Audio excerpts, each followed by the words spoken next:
This is a May Day broadcast, and we would be completely remiss if we were to broadcast a news show, a news commentary kind of show on May Day with unionists about unionism without mentioning that there are strikes happening right now. There are strikes happening right now. There are workers all over the country that are going on strike right now. Workers at Target, Amazon, Whole Foods, and Instacart are on strike nationwide for hazard pay, sick leave, PPE, and health care.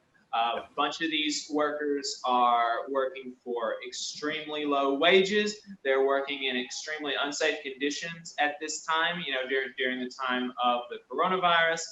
They don't have health care, many of them that are part-time. And so workers all across the country have walked out today. So we've only got a few more hours left in the day.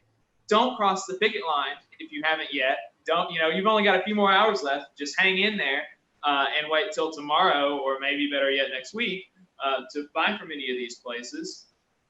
And if you have crossed the picket line on accident because you didn't know that there were workers at Amazon or Whole Foods, maybe go back and return it. I don't know. I'm not gonna crucify you for it, but maybe think about returning it.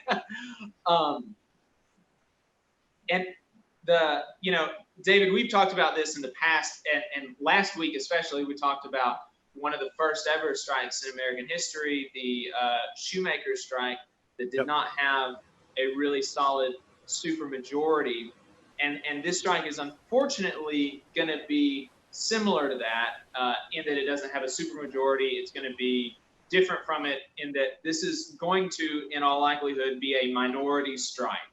And so, but they're building a base. They're building a base. Right.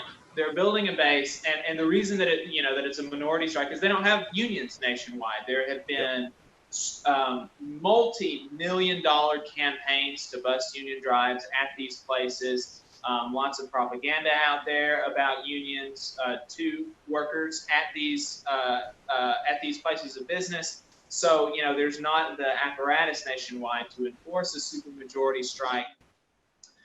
So when you have a minority strike, a big point of leverage is the consumer boycott side of it and the PR side of it. It's not when you have a supermajority strike, which is really the best kind of strike, that's the workers themselves. They're going to be the ones exerting the pressure. They're going to be the ones hurting the bottom line because they're stopping production. At this point, these workers they're not organized enough to be able to exert that kind of influence. So they're relying on us to help them exert power over the producers. That's why, especially in times of minority strikes like this, where there's not a union, where not every worker is walking off, it's incredibly important not to cross the picket line. Because, unfortunately, consumer boycott, the bad PR, that's going to be probably the largest source of leverage that they have. So it's important to contribute to that. And let's clarify what not cross the picket line means right here. Not cross the picket line means do not shop at Amazon today. I mean, it's there's a lot of people that's going to be watching that's going to have no clue what do you mean don't cross the picket line, because I don't see a picket line. Don't shop at Amazon today. So. Yeah, that's good clarification. There's a reason that we're trying to do that series about what a union is, and that's because so many people don't know anything about unions, especially if you've grown up, in the South in Alabama. Don't cross the picket line means don't use those businesses. Don't buy from Whole Foods. Don't buy from Target. Don't order anything from Amazon or Instacart. Get it from somewhere else or wait until later. That's what don't cross the picket line means. The next headline, this has a lot of folks in the local community I've seen a bunch of people sharing things about this. There have been protests in Etowah and Birmingham using a hashtag #FreeThemAll. And so what those protests are about are They're supporting prisoners and detainees in the Etowah Detention Center and the Birmingham City Jail, because as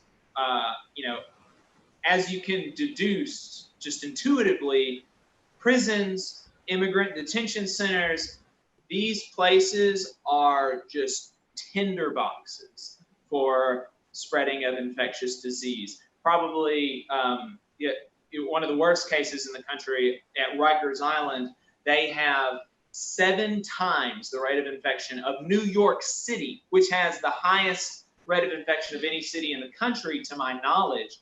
And Rikers Island has, which is a prison in New York, has an infection rate of 7 times that. And then you can imagine prisons in immigrant detention centers in Alabama are even worse than prisons in those kinds of states. So the people were protesting in front of these facilities, encouraging the county sheriffs, encouraging the mayors, encouraging folks with the power to do it to release all prisoners that is possible to release. Obviously, nobody wants a murderer that just, somebody just committed murder last week, right? Nobody wants to release them. But there are so many people in these jails that are not violent, that are in there for nonviolent drug charges, that are in there for unpaid traffic tickets or something like that, or violating their probation, or something just total little piddly thing. And they're behind bars in this tinderbox in the middle of a pandemic. No reason for it, other than punitive, retributive, just vengeance. There's no reason for it. So people have been protesting in front of these facilities, encouraging the people that have the power to do it to let prisoners, let detainees go. And it's important to mention that Etowah, the immigration detention center, that's, as far as I'm aware, that's a totally nonviolent. Those are totally nonviolent detainees. They are refugees. They're asylum seekers. They're people that have violated some kind of immigration law. They're not violent. They're just people that have violated some not violent, and so they're in this they're in that detention center because of that, and there's no reason to keep them there during this time when it's such a risk to their safety, a risk to the prison guards' safety even. There's just no need for it.